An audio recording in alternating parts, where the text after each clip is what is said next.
एक घने जंगल में पुराना नुकीला पेड़ खड़ा था जो सदियों से वहां था। इसकी मुड़ी हुई शाखाएं सभी दिशाओं में फैली हुई थीं और इसका तना मोटा और मजबूत था। लेकिन पेड़ के बारे में कुछ भयानक भी था। कुछ ने कहा कि ये एक भूत द्वारा शापित था। कहानी के मुताबिक एक व्यक्ति को कई साल पहले एक ऐसे अपराध के लिए पेड़ से लटका दिया गया था जो उसने किया ही नहीं था। उसकी आत्मा को कभी भी शांति नहीं मिली थी और कहा जाता था कि वो अभी भी पेड़ के पास ही रहती है। कुछ ने शाखाओं से लटके हुए व्यक्ति की भूतिया आकृति को देखने का दावा किया, जबकि अन्य ने देर रात उसकी दर्द भरी चीखें सुनने की बात कही थी। डरावनी कहानियों के बावजूद कुछ लोगों ने अभी भी जंगल में घूमने का साहस किया और युवा प्रेमियों के मिलने के लिए ये पेड़ एक बहुत ही अच्छा जगह था। लेकिन एक अंधेरी तूफानी रात 4 दोस्तों के एक समूह ने जंगल में डेरा डालने और कैंप फायर के आसपास भूतों की कहानियां सुनाने का फैसला किया। जैसे ही रात हुई, उन्होंने पुराने पेड़ की दिशा से अजीब आवाज़ें सुनी। पहले तो उन्होंने इसे नज़रअंदाज करने की कोशिश की, लेकिन आवाज़ें तेज और बहुत ही ज़्यादा अशुभ होती चली गई। अचानक उनके सामने एक धुंधली आकृति दिखाई दी और वो उसकी उपस्थिति की ठंडी ठंडक को महसूस कर सकते थे। घबराते हुए दोस्तों ने सामान समेटने के लिए हाथापाई की, लेकिन तभी अचानक जोर की आंधी आई और दोस्तों को कुछ समझ आए इससे पहले उन सब को उड़ा कर ले गई। वो सब बेहोशी की हालत में थे। जब उन सब को होश आया तो उन्होंने देखा कि वो सब उस भूतिया पेड़ से उल्टे लटके हुए हैं। ये देखकर सभी चीखने लगे। तभी दूर से चमगादड़ों का एक झुंड उड़ते हुए उनकी तरफ आया और उनके आसपास आकर चक्कर लगाने लगा। अचानक उन चमगादड़ों के बीच में से वो पेड़ वाला भूत एकदम से बाहर निकल आया। पहले तो उन्हें देखकर भयानक आवाज में जोर जोर से वो हंसने लगा और उसका हंसना रुकते ही वहां पूरा अंधेरा छा गया। कुछ देर बाद जब दोस्तों को होश आया तो उन्होंने पाया कि वो लोग उसी पेड़ के नीचे पड़े हुए थे। मगर उन्होंने एक बात पर गौर किया कि वहां का माहौल अब कुछ बदल सा गया था। ऐसा लग रहा था कि वो लोग पुराने वक्त में आ चुके हैं, यानी कि बहुत समय पहले आ चुके हैं। तभी वहां पर उनकी आंखों के सामने जैसे एक याद सी तैरने लगी। उन्हें नजर आने लगा एक चरवाहा जो कि शाम के वक्त अपनी बकरी को लेकर वापस गांव की ओर लौट रहा था। तभी उस चरवाहे को जंगल में एक लड़की की लाश मिली। चरवाहा उस लाश की नब्ज टटोलने लगा, मगर अब तक बहुत देर हो चुकी थी। वो लड़की कब की मारी जा चुकी थी। चरवाहा अभी वहां खड़े खड़े ये सोच ही रहा था कि अब क्या करना चाहिए। उसके पांव डर के मारे कंपकपा रहे थे। तभी अचानक ही वहां पर 4-5 लोग आ पहुंचे और उन्होंने उस हत्या का इल्ज़ाम उस चरवाहे पर ही डाल दिया। चरवाहा चीखता रह गया कि उसने ये नहीं किया, उसे तो बस ये लाश अभी ही मिली है। मगर किसी ने भी उसकी एक नहीं सुनी। उस चरवाहे को पकड़कर गांव में लाया गया। उसके घर वालों ने भी बहुत गुहार लगाई, मगर किसी ने भी कुछ नहीं सुना और उस चरवाहे को उस पेड़ पर फांसी से लटकाकर मार दिया गया। उसके बाद उन्हें नजर आया उस गांव का मुखिया जो कि अपने बेटे को किसी बात के लिए फटकार लगा रहा था। और फिर मुखिया ने अपने बेटे से कहा, इस बार तो मैंने संभाल लिया, मगर आगे से मैं ये सब नहीं कर सकता। उस बेचारे की जान चली गई तुम्हारे चलते। ये सुनकर उन लड़कों को पूरा मामला समझ आ गया। अब तक जो वो लोग किसी और की आंखों से एक याद को देख रहे थे, अब उनकी आंख अपनी असल दुनिया में खुली। अपने वक्त में वो लोग तुरंत उस गांव में पहुंचे और गांव में पहुंचकर मुखिया के लड़के को ढूंढा। मुखिया का लड़का जो कि अब बिल्कुल बूढ़ा हो चुका था और बस मरने की कगार पर ही था।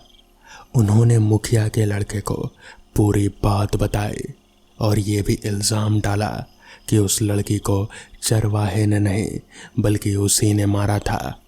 मुखिया का लड़का जो कि अब मरने की कगार पर ही था, बिस्तर पर पड़ा था, उसने सब कुछ कबूल लिया।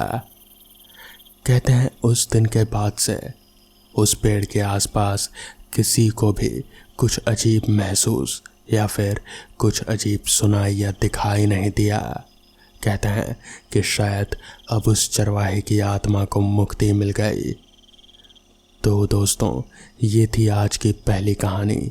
तो चलिए बढ़ते हैं आज की दूसरी कहानी की ओर। अचानक एक तेज आवाज से मेरी आंख खुली। मैंने उठकर देखा तो बगल की खिड़की खुली हुई थी और बाहर बहुत तेज हवाएं चल रही थी। ऐसा लग रहा था जैसे कोई बड़ा तूफान आने वाला हो और खिड़की हवा के कारण ही बार बार बज रही थी और शायद इसी की वजह से मेरी नींद भी टूट गई। मैंने उठकर खिड़की के पास जाकर थोड़ा सिर निकाल कर बाहर देखा तो बाहर का माहौल बहुत ही डरावना सा लग रहा था। ऐसा लग रहा था कि जैसे बहुत बड़ा तूफान आने वाला हो। पेड़ एकदम जैसे एक तरफ झुक से हो गए थे हवा के कारण और बहुत ही डरावनी सनसनाती हवाएं जैसे कमरे के अंदर भी आ रहे थे। मेरा नाम राजीव है। इस घर में बस अभी मुझे 3-4 दिन ही हुए हैं और आज ये तूफान आ गया। मुझे ये घर बड़े ही सस्ते दाम में मिल गया। पता नहीं ये 2 मंजिला इमारत इतने सस्ते दाम में कैसे मिल गया। खैर हाँ, थोड़ी सुविधाओं की कमी ज़रूर है। यहाँ से दुकान थोड़े दूरी पर है और हाईवे भी काफ़ी दूर है, मगर मेरे लिए ये थोड़ा अच्छा ही है। मेरा काम लेखक का है और लेखक को ऐसी जगहों पर शांति मिलती है और शांति में ही तो लेखक का सारा काम होता है। तो मुझे कोई परेशानी नहीं थी, इसलिए मैंने ये घर खरीद ही लिया। मेरे इस घर के आसपास और कोई घर नहीं था सिवाय पेड़ों के और झाड़ियों के। साथ ही में एक छोटा सा जंगल भी था। छोटा इसलिए क्योंकि ये जंगल एक सड़क से होकर गुजरता था और उस सड़क से सटा हुआ था, इसलिए वो जंगल ज़्यादा घना नहीं था। खैर मैं खिड़की से सिर निकाल कर अभी बाहर की हवाओं का मज़ा ले ही रहा था कि तभी मेरी नज़र वहीं पास ही में एक पेड़ के पास किसी चमकती सी चीज़ पर गई। मेरी नज़र उस चीज़ पर जैसे अटक सी गई। मुझे समझ नहीं आ रहा था। मैंने अपना सिर निकालकर घड़ी में वक्त देखा तो पाया कि रात के 2:30 बज रहे हैं। इतनी रात गए, भला उस पेड़ के पास ऐसी कौन सी चीज़ है जो इतनी चमक रही है, वो भी इस घनघोर अंधेरे में। मुझे कुछ भी समझ नहीं आ रहा था। मैंने वापस अपना सिर बढ़ाकर नीचे झांका तो पाया कि वो कोई चीज़ तो है, मगर वो अपने आप हिल भी रही है जैसे कोई इंसान हो, मगर किसी इंसान का शरीर इतना तो नहीं चमक सकता। मुझे समझ नहीं आ रहा था। मैं और गौर से देखने लगा, तभी उस चीज़ ने वापस से अपना शरीर हिलाया। मैं समझ गया कि ये कोई इंसान ही है, मगर इतनी रात में कोई इंसान यहाँ पर क्यों ही आएगा। तभी उस चीज़ ने एकदम से अपना सिर ऊपर उठाया तो पाया कि वो एक औरत है, एक खूबसूरत औरत जो कि साड़ी पहने मेरे घर के ठीक नीचे ही खड़ी है, एक पेड़ के पास। मुझे समझ नहीं आ रहा था कि आखिर वो है कौन और यहाँ क्या कर रही है। तभी मैंने उसे आवाज़ लगाया, कुछ चाहिए आपको? मगर नीचे से कोई जवाब नहीं आया। मैंने सोचा कि एक बार नीचे जाकर देखना चाहिए कि आखिर मामला क्या है। तभी मैं अपना शर्ट पहनकर चलते चलते नीचे उतरा और फिर अपने घर से बाहर निकला तो पाया कि वो एक औरत ही है जो एक पेड़ के पास खड़ी है। उसका सिर दूसरी तरफ था, मुझे सिर्फ उसकी पीठ ही दिख रही थी। मैंने वापस से उसे आवाज़ लगाई मगर उधर से कोई भी जवाब नहीं मिला। तो मैं चलते चलते उसके पास पहुंचा और मैंने फिर से एक बार आवाज़ दी, आपको कुछ चाहिए? तो वापस से भी कोई जवाब नहीं मिला। मुझे समझ नहीं आ रहा था कि कहीं ये कोई बहरी तो नहीं है, कोई आवाज़ क्यों नहीं दे रही। तभी मैंने उसके कंधे पर हाथ रखा और जैसे ही मैंने हाथ रखा कि एकदम से मेरा हाथ नीचे को सरक गया और उसके शरीर के आर पार हो गया। मुझे समझ नहीं आ रहा था कि आखिर ये हो कैसे सकता है। किसी इंसान के शरीर के आर पार किसी का हाथ कैसे निकल सकता है। तभी वो औरत एकदम से पीछे मुड़ी और उसका चेहरा देख मेरी सिट्टी बिट्टी गुल हो गई। उसकी आंखें एकदम लाल थी और चेहरे से जैसे खून टपक रहा था। उसका सर एक तरफ से पूरा फटा हुआ था। मुझे समझ नहीं आ रहा था कि ये क्या भला है। मैं ठिठक कर एकदम से नीचे गिर गया।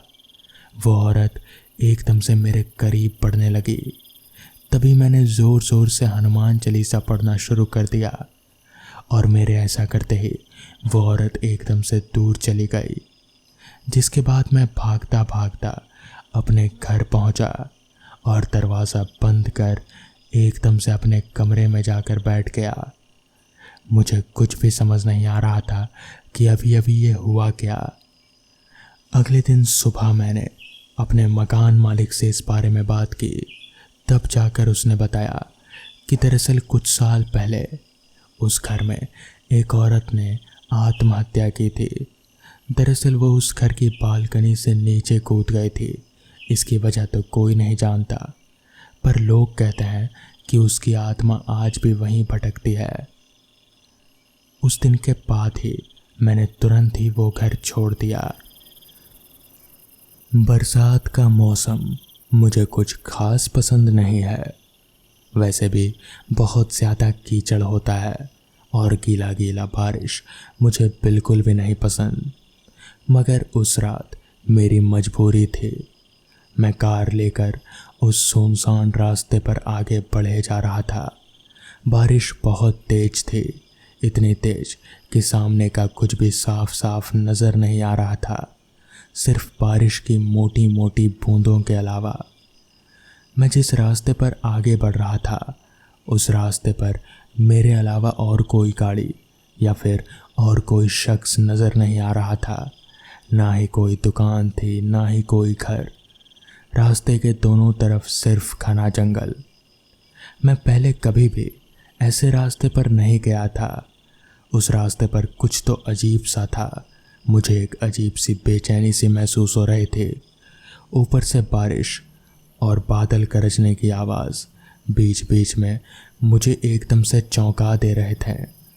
अभी मैं आगे बढ़ ही रहा था कि तभी अचानक मुझे ऐसा महसूस हुआ जैसे कार की छत पर कुछ धड़ाम से आकर गिरा हो। मैंने एकदम से कार रोक दी। मैं सोचने लगा कि इतनी रात गए, अचानक से इस तरह कार के छत से आवाज़ आई कैसे? आखिर क्या ही गिरा होगा छत के ऊपर? पहले तो मैंने सोचा कि मैं गाड़ी को वापस से आगे बढ़ा लूं, मगर फिर पता नहीं मेरे दिमाग में क्या आया। मैं छाता लेकर गाड़ी से बाहर निकला और कार की छत की तरफ देखा तो वहाँ कुछ भी नहीं था। कुछ भी नहीं, मगर कार की छत थोड़ी सी चपटी सी हो गई थी। मुझे समझ नहीं आया कि आखिर ऐसा कैसे हो सकता है। अगर छत पर कुछ गिरा ही नहीं तो फिर कार का रूफ इस तरीके से चपटा कैसे हो गया। खैर, मुझे वहाँ कुछ अच्छा नहीं लगा तो मैं जल्दी से कार में बैठ गया, छाता बंद किया और वापस से गाड़ी लेकर आगे बढ़ने लगा। अभी मैं गाड़ी लेकर आगे बढ़ ही रहा था कि तभी मुझे कुछ अजीब सी आवाज़ें आने लगी। मैंने उन आवाज़ों को गौर से सुना तो ऐसा लग रहा था जैसे कि कोई फुसफुसा रहा हो। वो आवाज़ कार के अंदर से ही आ रही थी। मुझे समझ नहीं आया कि आखिर ऐसा कैसे हो सकता है। कार में तो मेरे अलावा कोई है ही नहीं, तो फिर यह फुसफुसाहट की आवाज़ कैसी। अभी मैं ये सब सोच ही रहा था कि तभी मेरी नज़र कार के रियर व्यू मिरर पर गई तो वहाँ मैंने जो देखा वो देखकर मेरे होश उड़ गए। मैंने देखा कि एक शख्स मेरी कार की पिछली सीट पर बैठा हुआ था। उसका चेहरा बहुत ही ज़्यादा डरावना था। उसकी आंखें बिल्कुल सफ़ेद थी और चेहरा ऐसे जैसे कि गाड़ी के नीचे आकर कुचला हुआ हो। मुझे समझ नहीं आ रहा था कि मैं क्या करूं। आखिर यह शख्स मेरी कार में आया कैसे। मैं कुछ भी समझ नहीं पा रहा था, मगर मैं इतना ज़रूर जानता था कि अगर मैंने कार रोकी या फिर मैंने पीछे पलटकर अचानक से देख भी लिया तो भी मेरी जान को खतरा है। तो मेरे लिए यही अच्छा रहेगा कि मैं इस आदमी को कैसे भी कर नज़रअंदाज करूं और कार लेकर आगे बढ़ता रहूं जब तक कि वो आदमी मुझे कोई नुकसान नहीं पहुंचाता। जिस वजह से मैं कार लेकर वापस से आगे बढ़ने लगा। मैं कार चलाता रहा और बस चलाता रहा। मेरे हाथ स्टीयरिंग पर कांप रहे थे, मगर पीछे पलटकर देखने की मेरी हिम्मत नहीं हो रही थी। वो शख्स मेरे पीछे बैठा एकटक मुझे ही घूरे जा रहा था और मैं बीच बीच में तिरछी नज़र से रियर व्यू मिरर पर देख ले रहा था। कुछ दूर जाने के बाद अचानक से कार रुकी और फिर कार के पीछे साइड का दरवाज़ा खुला और वो शख्स कार से नीचे उतरा। कार से नीचे उतरते हुए मैंने बाहर के शीशे से उसे देखा तो जैसे ही वो कार से नीचे उतरा वो जैसे गायब सा हो गया, जैसे हवा में धुआं। मुझे कुछ समझ में नहीं आया। मैंने तुरंत कार स्टार्ट किया और वहाँ उस रास्ते से निकल गया। आज तक मुझे ये समझ नहीं आया कि आखिर वो सब था क्या और वो सब मेरे साथ क्यों हुआ।